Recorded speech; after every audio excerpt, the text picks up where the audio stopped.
चुनाव मंच में आपका स्वागत है। और आज हम हैं छत्तीसगढ़ की राजधानी रायपुर में और मेरे साथ हैं कांग्रेस पार्टी की छत्तीसगढ़ से राज्यसभा सांसद रंजीत रंजन। अपनी बेबाकी के लिए जानी जाती हैं, उनसे बातचीत करेंगे छत्तीसगढ़ चुनाव को लेकर।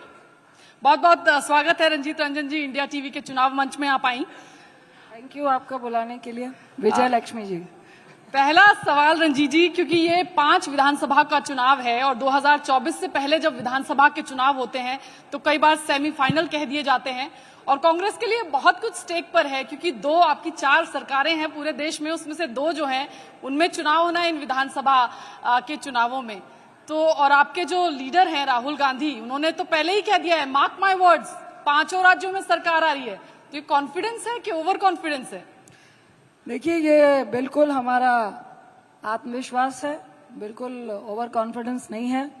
उसका रिजल्ट हमने आपको कर्नाटक में दिखाया, हिमाचल में दिखाया और बहुत जल्द, मेरे ख्याल 10 दिसंबर को 3 दिसंबर को रिजल्ट आने वाला है।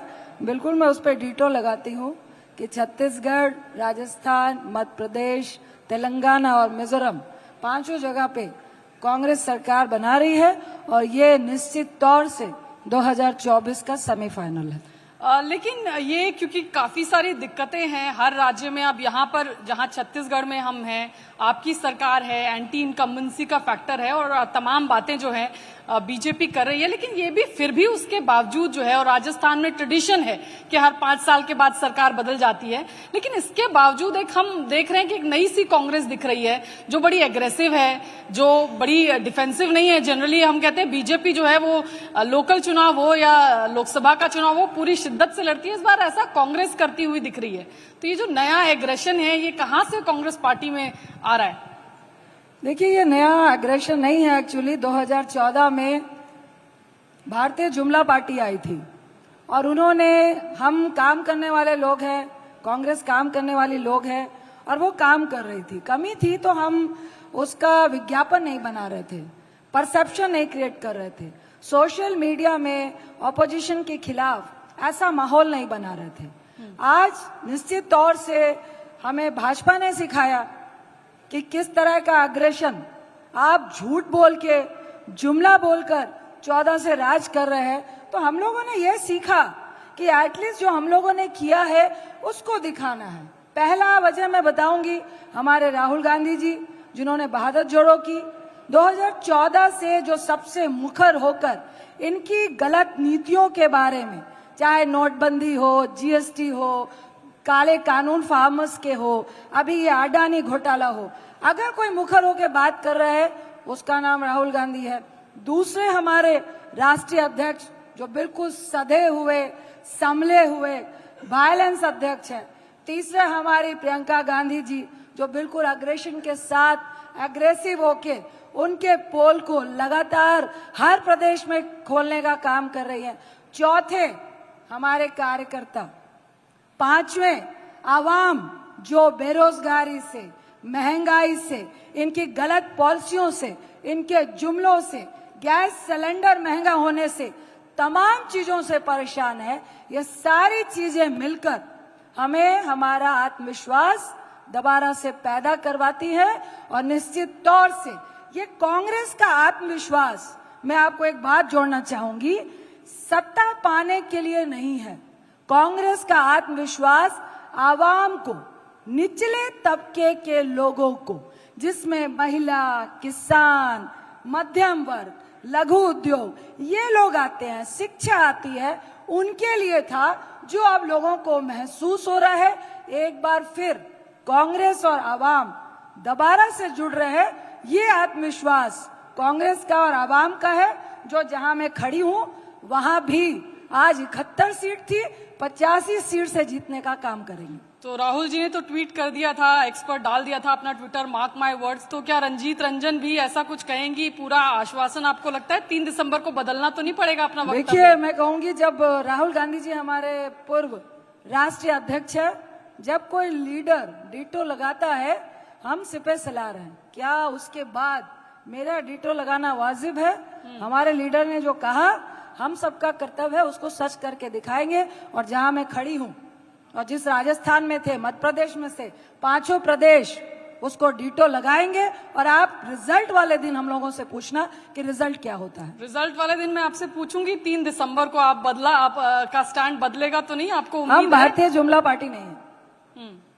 चलिए अब क्योंकि इंडिया अलायंस की बहुत बात हो रही है और लोकसभा का जिस तरह से आपने भी कहा कि सेमीफाइनल इन चुनावों को माना जाता है, तो छत्तीसगढ़ में भी आम आदमी पार्टी है जो आपका इंडिया अलायंस का हिस्सा है।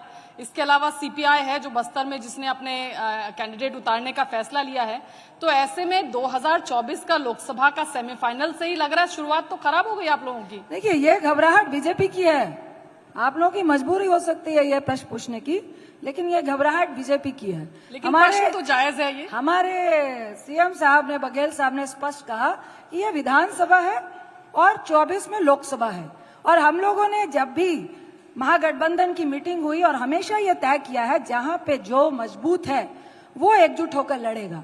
उन्होंने स्पष्ट कहा कि ये विधानसभा है, विधानसभा का हम सिनेरियो देख के लड़ रहे हैं। बीजेपी घबराहट को और बढ़ा ले आपके ये कहने से कि यहाँ पे आप लड़ रहा है या सीपीआई लड़ रहा है। हमारा गठबंधन न टूटा है और मजबूत होगा और अभी भी आप जा रहे हैं, 2024 में भी जाएंगे। चलिए, ये तो इंडिया अलायंस की बात होगी। आपकी पार्टी की बात कर लेती हूँ इन 5 विधानसभा चुनावों में।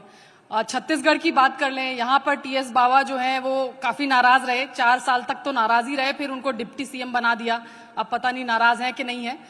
राजस्थान बघेल साहब और उनके बीच में रशाकशी किसी से छुपी नहीं है। राजस्थान में भी देख लीजिए, पायलट साहब और अशोक गहलोत पूरा टाइम लड़ते रहे।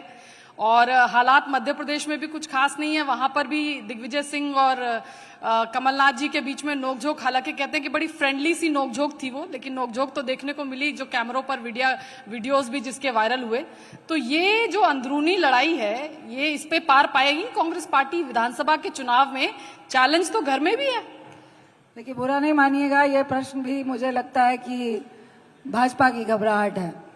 बर्तन हर घर में खटकते हैं, लेकिन हमारी जो बर्तन खटकने की जो बातें हैं वो घर के भीतर है, बाहर नहीं गई। और आज बीजेपी की पीड़ा यही है कि उसको दिख रहा है कि लाख हमने चाहा कि घर टूट जाए, ना मध्य प्रदेश टूटा है, ना राजस्थान टूटा है, ना छत्तीसगढ़ टूटा है। और तेलंगाना में तो आप आउट है, आप है ही नहीं। और मिजोरम भी, जो मणिपुर में जो आपने किया है, तो उसका भुगतान आपको मिजोरम में रिजल्ट में मिलेगा। तो मुझे नहीं लगता कि हमारे घर में ऐसा झगड़ा है या ऐसा बर्तनों का खटखटाना है जिसका खामियाजा हमें रिजल्ट में भोगना पड़े। ये जरूर कहूंगी कि मध्य प्रदेश में मामा के साथ क्या हो रहा है उनसे पूछा जाए। राजस्थान में जो आपकी माता जी हैं उनको किस तरह से होम मिनिस्टर साहब चुप कराए हैं और कितने टाइम तक वो चुप रहेंगी और भीतर भीतर वो क्या कह रही हैं, क्या कर रही हैं, उनको पूछना चाहिए। छत्तीसगढ़ में उनके घर के भीतर इतना झगड़ा है कि आपको मंत्री और 7 सांसदों को खड़ा करना पड़ा। तो ये बीजेपी अपना घर संभालने का काम करे, क्योंकि ये आवाम समझ रहा है कि बीजेपी, अभी मेरे ख्याल पीछे होम मिनिस्टर साहब आए, बड़े बड़े उनके मंत्री आ रहे हैं, अनफॉर्चुनेट है, दुखद है, वो आवाम को बता के जा रहे हैं। क्योंकि बीजेपी यहाँ पर आकर ये नहीं बता पा रही है कि 15 साल में रमन सिंह ने क्या किया। हाय कांग्रेस, हाय कांग्रेस, हाय कांग्रेस के अलावा कुछ नहीं है। तो ये उनकी पीड़ा है। क्या वो यहाँ आके दमखम रख के ये बता पा रहे हैं कि रमन सिंह के वक्त में जो घोटाले हुए उसका क्लेरिफिकेशन कैसे देंगे? क्या यहाँ के युवा को बता पा रहे हैं कि 15 लाख पॉकेट में आने वाले थे, 2 करोड़ नौकरियां आने वाले थी? ये गैस सिलेंडर के नाम पर आप 2014 में सेंट्रल में आए, अभी 1200 रुपए का गैस सिलेंडर है, क्या उसको कम करने का काम करेंगे? हम बता रहे हैं मजबूती के साथ कि भाई पूरे इंडिया में जो एमएसपी छत्तीसगढ़ में है 2640 रुपए, किसी प्रदेश में नहीं है। क्या प्रधानमंत्री यहाँ आके बोलेंगे चलिए हम 2800 और 3000 रुपए करने जा रहे हैं? चलिए, आपने बात की कि वहां झगड़ा है, यहाँ पर भी किस तरह की रशाकशी हुई। सचिन पायलट के लिए अशोक गहलोत ने कैसे शब्द किए, नकारा से लेकर के तमाम शब्दों का इस्तेमाल किया। छत्तीसगढ़ में भी कल की बात पुरानी। तो आप भी फॉरगेट और फॉरगिव का फॉर्मूला बता रही हैं यहाँ पर, जो आपके देखिए, ये पुरानी बातें वही लोग घसीटते हैं जिनके अपने घर में लगातार झगड़े हो रहे हैं और उन्हें महसूस हो रहा है कि रिजल्ट नहीं आने वाला है। तो क्या इसीलिए कांग्रेस कॉन्फिडेंस में है कि विरोधियों का खेमा जो है एकजुट नहीं है, बिखरा हुआ है? हमारा तो पता नहीं, लेकिन विरोधी बिखरे हुए तो हमें फायदा होगा। कॉन्फिडेंस में हमेशा से थी। अपनी योजनाओं के कारण आप बार बार आत्मविश्वास की बात कर रही हैं, तो निश्चित तौर से मैं आपके 2 मिनट लूंगी। कांग्रेस छत्तीसगढ़ में क्यों कॉन्फिडेंस में है, राजस्थान में क्यों कॉन्फिडेंस में है, मध्य प्रदेश में क्यों कॉन्फिडेंस में है। मैं कोऑर्डिनेटर थी राजस्थान में। वो जो चिरंजीवी योजना है, जो हम वहां पर 25 लाख की हेल्थ पॉलिसी देने जा रहे हैं, पहले 10 लाख थी, अब 25 लाख की हो गई। 10 लाख का आपको इंश्योरेंस मिल रहा है, उसके कारण जीत कराएंगे। 500 रुपए का गैस सिलेंडर है, उसके कारण जीत कराएंगे। 8 रुपए का भोजन दे रहा है इस महंगाई में, उसके कारण जीत कराएंगे। इस छत्तीसगढ़ में भी 25 लाख की हेल्थ पॉलिसी हम लेकर आए हैं, उसके कारण जीतेंगे। आत्माराम स्कूल है इंग्लिश मीडियम, उसके कारण जीतेंगे। हम 10,000 करोड़ रुपए किसानों के, लगभग 18 लाख किसानों के माफ किए थे, अब लगभग 24 से 25 लाख है। हमने फिर कह दिया कि हम फिर किसानों का ऋण माफ करने जा रहे हैं, उसके कारण जीतेंगे। हम उनके बिल को आधा किए हैं, उसके कारण जीतेंगे। आंगनवाड़ी सेविका का मानदेय हम लोगों ने 7.5 से बढ़ा के 10,000 कर दिया है, उसके कारण जीतेंगे। अगर आप कहेंगे तो मेरे पास बहुत सारी आपकी काफी सारी लिस्ट है, लेकिन इसके बावजूद रंजीत जी, भाजपा वालों को पीड़ा हो जाएगी। इसके बावजूद रंजीत जी, राजस्थान में आप ही का सर्वे कह रहा था कि 65 के करीब टिकटें काट दो क्योंकि एंटी इनकम्बेंसी है। इतना काम किया तो एंटी इनकम्बेंसी क्यों आ गई? यहाँ छत्तीसगढ़ में भी आपको अपने 2 दर्जन से थोड़े कम विधायकों के टिकट काटने पड़े, तो अगर काम था तो टिकट क्यों काटने पड़े? एंटी इनकम्बेंसी कहाँ से आ गई? देखिए, आप खोद के किसी तरह से कांग्रेस को दिखाना चाह रहे हैं, कोई बात नहीं, हम सब अपना अपना काम कर रहे हैं। लेकिन बिल्कुल कहूंगी कि देखिए, हम लोग भी लोकसभा, इससे पहले मैं बिहार में लोकसभा में थी, कैंडिडेट भी बहुत निर्भर करता है। कभी क्या होता है कि मुख्यमंत्री के खिलाफ एंटी इनकम्बेंसी नहीं है, आपने बहुत बेहतर काम नहीं किया, आपके पर्सनल झगड़े से लोग नाराज हैं, तो बहुत सारी ऐसी टिकटें होती हैं जिसको काटना पड़ता है। आप भाजपा से पूछिए ना, ये 7-7 एमपी को, 3-3 मंत्रियों को चुनाव मैदान में क्यों लड़ा रहे हैं? हम तो राजस्थान में भी बहुत मिनिमम काटा, यहाँ पे भी बहुत मिनिमम काटा, और ये पार्टी आवाम को बेस्ट देना चाहती है। देखिए, इस राजनीति में मैं कहूं, मेरे पीछे अगर 1,000 लोग चल रहे हैं तो 1,000 के 1,000 लोग ईमानदार हैं, इसकी गारंटी नहीं ले सकती। लेकिन आवाम के साथ ये गारंटी ले सकती हूं कि मैं आपके लिए ईमानदारी से खड़ी हूं। अगर मेरे साथ चलने वाला आपके साथ थोड़ी सी भी गड़बड़ी कर रहा है तो मैं उसको बदलने का काम करूंगी, क्योंकि मेरा और आपका जो आत्मविश्वास है वो डोलना नहीं चाहिए। जीत का मंत्र क्या होगा रंजीत जी इस बार चुनाव में? कैसे कांग्रेस पार्टी सोच रही है कि जीतेगी? देखिए, जीत का मंत्र एक हमारे काम है जो हम लोगों ने हमेशा से किए हैं। हम लिस्ट लेकर आए, आप कहेंगी तो मैं पूरा आपको डिटेल दे दूंगी, जो हम लोगों ने फार्मर्स के लिए यहाँ किया। और अभी राहुल गांधी जी बोल के गए, जो तेंदुपत्ता जो खासकर ट्राइबल्स के लिए है, वो रमन सरकार कितना दे रही थी? 2500, हम कितना दे रहे हैं? 4,000। ऊपर से अब हम लोगों ने अनाउंस कर दिया है कि सालाना 4,000 उनको बोनस देने का भी काम करेंगे। उसके अलावा नेचुरल रिसोर्सेज में इमली वगैरह होती है, उसका भी एमएसपी हम 10% बढ़ाने का काम, 10 रुपए बढ़ाने का काम कर रहे हैं। फार्मर्स को हमने फिर कह दिया कि भाई, हम कर्ज माफ किया था, ये जुमला नहीं है, फिर माफ करने जा रहे हैं। अभी हम कल राहुल जी ने अनाउंस किया है कि केजी से पीजी तक की जो पढ़ाई है हम इस छत्तीसगढ़ में मुफ्त में देने जा रहे हैं। ऊपर से एजुकेशन मिल जाए, हेल्थ मिल जाए, इंफ्रास्ट्रक्चर मिल जाए, फार्मर्स खुश हो, तो आवाम चाहता क्या है? उसको हमारे सीएम साहब ने, हमारी पार्टी ने फोकस किया है। मुझे लगता है यही हमारा मेरिट है जो हमें दोबारा लेकर आएगा। चलिए, सौरभ एक सवाल आपसे करना चाहते हैं।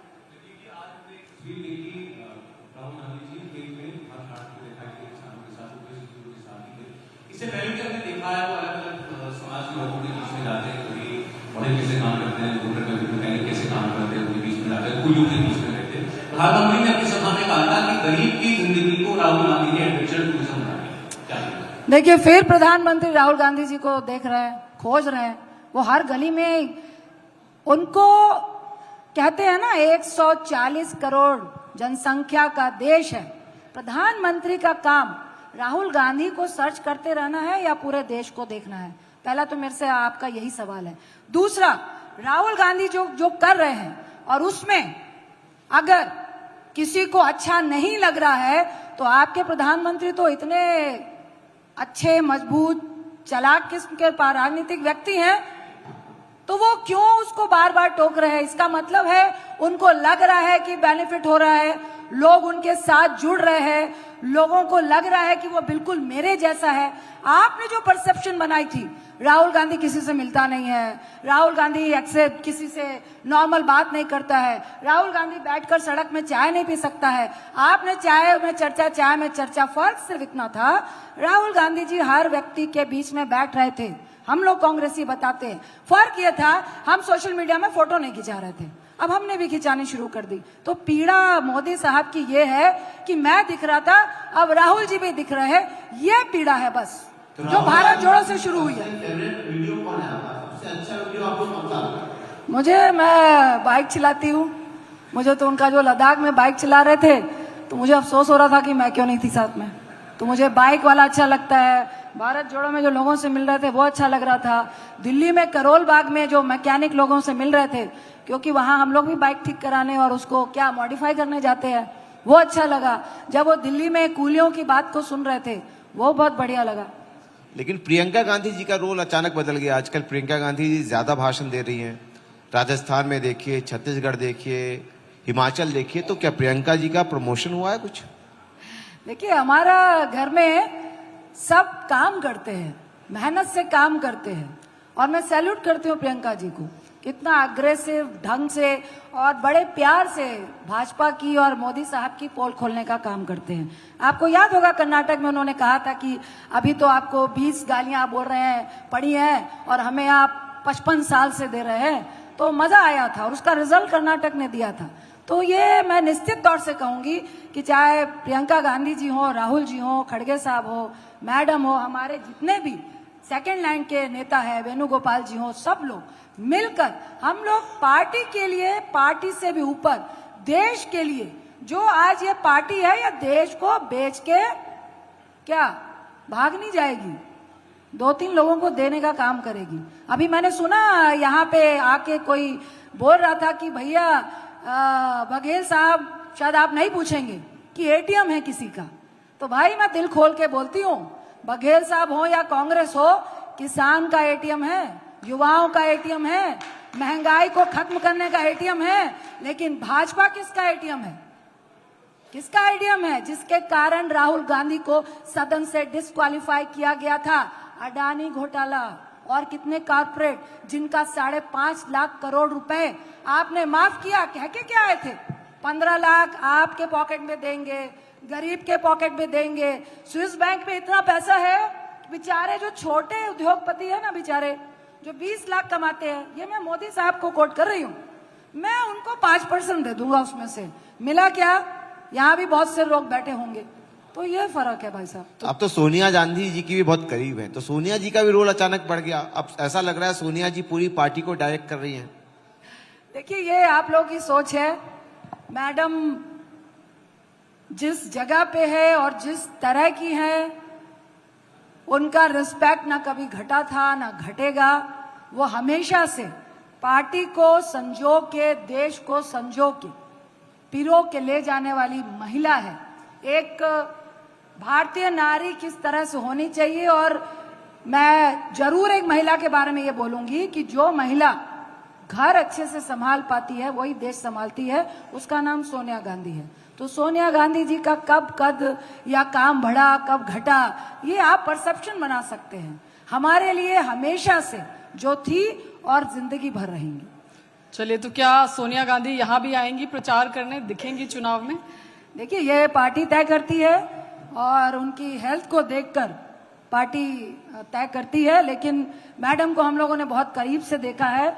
कई बार सदन में भी जब हम लोग गांधी स्टैचू के पास एजिटेशन करने जा रहे होते हैं, उनकी हेल्थ अलाउ नहीं करती है, वो जबरदस्ती जाती हैं और हम लोगों को खींच के लाना पड़ता था। तो मैं मैडम सोनिया जी को सैल्यूट करती हूँ। अच्छा, एक चीज ये कही जाती है कि राहुल गांधी की जो है इमेज मेकओवर की जा रही है। भारत जोड़ो यात्रा से शुरुआत की गई और अब ये जो सीरीज है, कभी वो कुलियों से मिलते हैं, कभी पुरानी दिल्ली में कहीं खाते हुए नजर आते हैं छोले भटूरे, या कहीं घूमते हुए नजर आते हैं।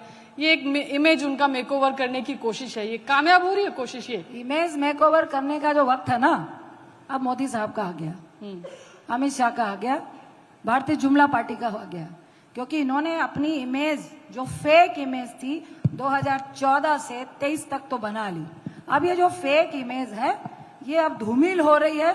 जो जेन्युइन इमेज थी ना राहुल गांधी जी की और कांग्रेस की, वो इमेज अब सामने आने लगी है, धूल छटने लगी है, जिसके कारण लोगों को राहुल गांधी जी दिखने लगे हैं। 24 में चेहरा हो सकते हैं इंडिया अलायंस का राहुल गांधी, अब आप कह रही हैं धूल छटने लग गई है, लोग देखने लग गए हैं। मेरे लीडर है, लेकिन ये महागठबंधन तय करेगा कि हमारा प्रधानमंत्री कौन होगा, हमारे पार्टी की आला कमान तय करेंगे। अभी एक सवाल, क्योंकि अब छत्तीसगढ़ की बात कर लें, थोड़ा छत्तीसगढ़ में खड़े हैं हम और आप सांसद भी यहीं से हैं।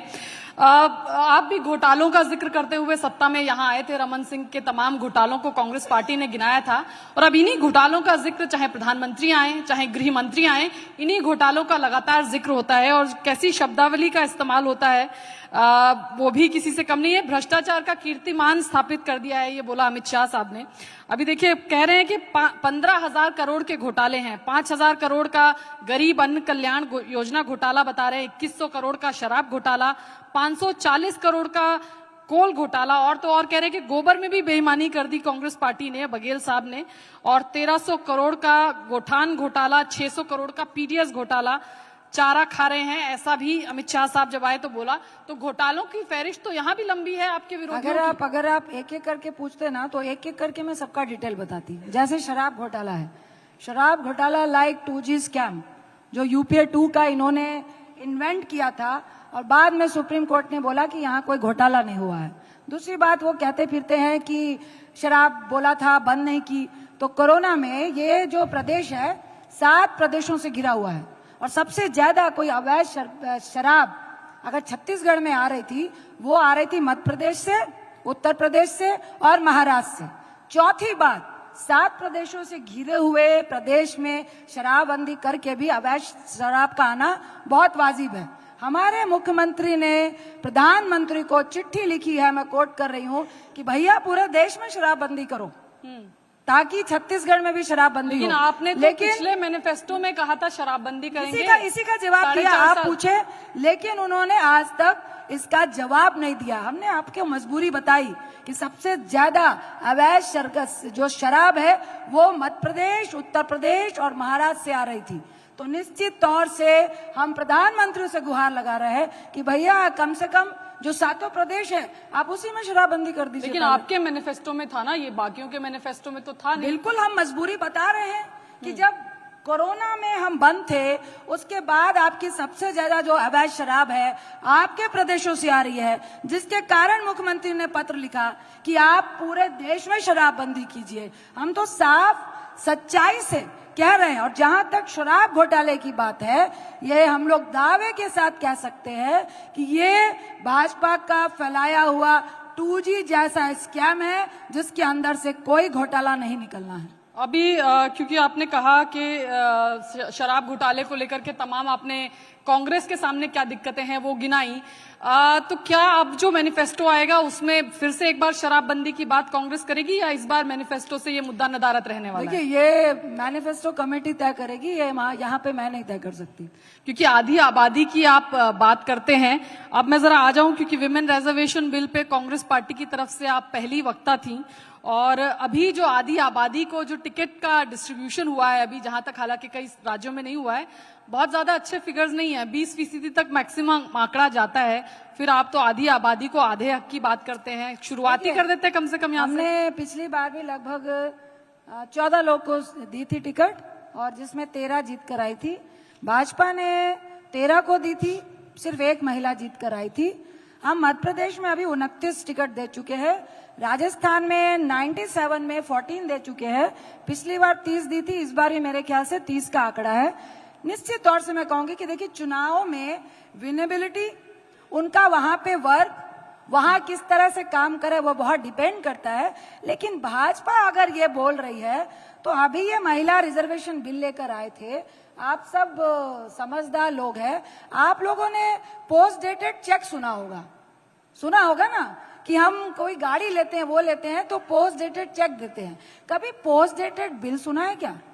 महिला reservation bill post dated bill है, जो कह रहे हैं 29 में लागू होगा, डिलिमिटेशन होगी, जनगणना होगी। ये पेज क्यों लगाया? तो बीजेपी की नीयत में खोट है। चाहे सीटों में हो, हम कम से कम उनसे ज्यादा दे रहे हैं। और आने वाले कल में भी चिंतन शिविर में जो हुआ कि बिलो 50 और उसके बाद महिला को प्रेफरेंस देनी है, आपने सीडब्ल्यूसी में भी देखा, आपने हमारे ऑर्गेनाइजेशन में भी देखा। निश्चित तौर से अभी भी हम 15-20% कर रहे हैं, आने वाले कल में इसको 30 से 40% करेंगे। चलिए ऑडियंस में से कोई सवाल ले लेते हैं, अगर मैडम, कोई सवाल पूछना चाहते हैं तो। इधर है। अभी छत्तीसगढ़ में एटीएम की बड़ी चर्चा हो रही है और आपने बहुत सही कहा कि भूपेश बघेल जो हैं वो किसानों का, मजदूरों का, युवाओं का और जो सप्रेस क्लास है उनका एटीएम है, और जो बड़े उद्योगपति हैं वो एटीएम मोदी की सरकार है। लेकिन इसी बीच में अभी ठीक चुनाव के वक्त ये ईडी का, सीबीआई का, ये आईटीआई का जो दौर चल रहा है छापे का और जांच का, अचानक चुनाव के वक्त एकदम कैसे जाग गए हैं, इस पर भी बहुत बड़ी चर्चा अभी राजस्थान में भी, छत्तीसगढ़ में भी, मध्य प्रदेश में भी बहुत चर्चा हो रही है। आपने हमारी बात छीन ली जी, आप इस पर थोड़ी टिप्पणी करिए। आपने हमारी बात छीन ली। देखिए, डराने की कोशिश कर रहे हैं राजस्थान में भी, छत्तीसगढ़ में भी। अभी मध्य प्रदेश में हम नहीं हैं तो थोड़ा बहुत होगा, तेलंगाना में, हर जगह पे ये डराने का काम कर रहे हैं। जोर इनका राजस्थान में है, छत्तीसगढ़ में है, ये अभी 8-9 महीने से लगातार कर रहे हैं। देखिए, हम इसमें एक ही बात कह सकते हैं कि जो दुरुपयोग आप कर रहे हैं, इससे कांग्रेस का सिपह सलार डरने वाला नहीं है।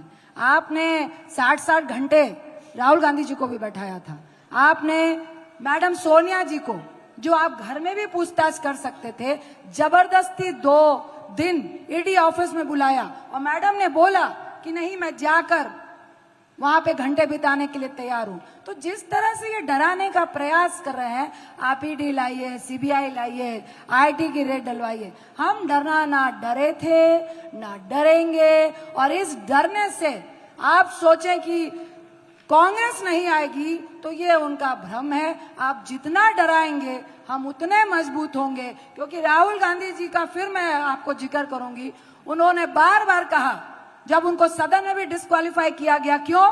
घोटालों की चर्चा कर रहे थे, डराने का प्रयास तो बहुत हुआ। अब आप सोचिए कि अगर हमारा मेन लीडर सदन में डिस्क्वालीफाई हो जाता है तो वो एक व्यक्ति को नहीं डरा रहे थे, वो हम सबको डरा रहे थे, पूरे ऑपोजिशन को डरा रहे थे। हम डरे क्या? सुप्रीम कोर्ट को सैल्यूट करती हूँ, हम वापिस आए ना तो उन्होंने स्पष्ट बोला कि डरना नहीं है। और 140 करोड़ जनता जहां पे खड़ी है, प्रधानमंत्री जनता बनाती है, प्रधानमंत्री जनता को नहीं बनाता है। आप कस दे सकते हैं और मुझे लगता है कि आपका जो अब घड़ा है भर चुका है। 24 में ये जो ईडी सीबीआई वाला जो आप गेम खेल रहे हैं, टॉम एंड जेरी वाला, वो आपको रिजल्ट बताएगा, अभी विधानसभा में भी और लोकसभा में भी।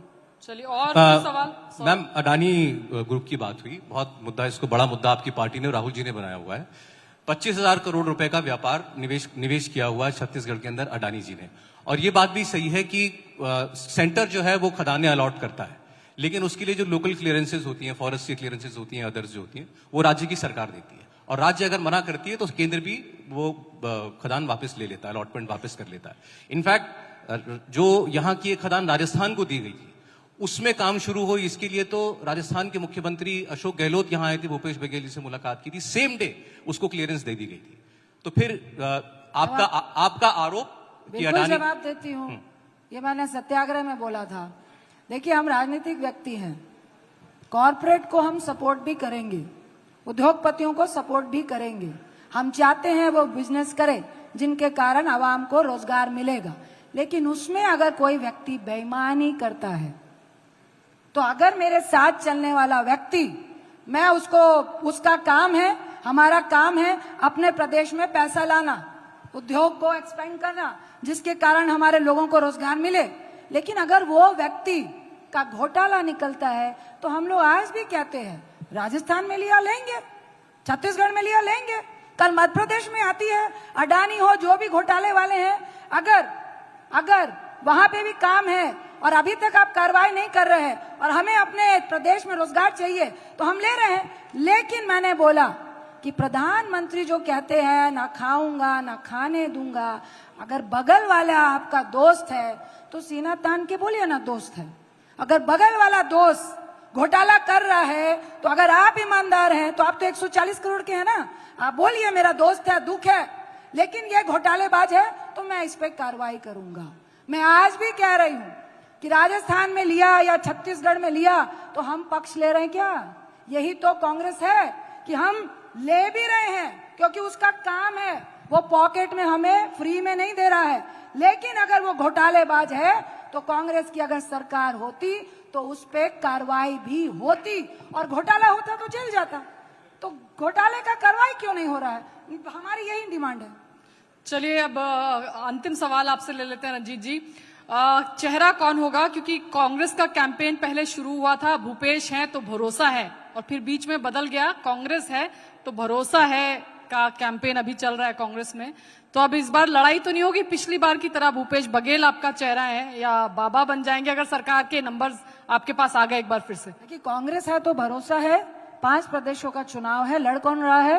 कांग्रेस लड़ रही है। और हमेशा से कांग्रेस जब भी चुनाव लड़ी है, हमारे मुख्यमंत्री बघेल साहब है, वो नेतृत्व कर रहे हैं, लेकिन चुनाव हमेशा पार्टी लड़ती है। तो निश्चित तौर से कांग्रेस है तो भरोसा है, क्योंकि कांग्रेस है तो हर उसके नेता पे लोगों का भरोसा है। तो हमेशा से कांग्रेस लड़ती आई है। तो चेहरा और जो मुखर है, लोकल कौन है उनका, ये तो बीजेपी को बताना है कि राजस्थान में कौन है, छत्तीसगढ़ में कौन है, तेलंगाना में कौन है, मध्य प्रदेश में मामा जी का क्या हाल हो रहा है। तो इसके अलावा भी कोई चेहरा है क्या? हमारे पास तो चेहरे लोग देख रहे हैं, और जो एमएलए डिसाइड करेंगे वो नेतृत्व संभालेगा। चलिए, बहुत बहुत शुक्रिया रंजीत रंजन जी हमें ज्वाइन करने के लिए। तो चुनाव मंच में रंजीत रंजन ने काफी हमें बताया कि क्या और किस तरह से कांग्रेस पार्टी ये चुनाव यहाँ पर लड़ेगी। धन्यवाद, thank you ji, thank you audience का, थैंक यू विजय जी।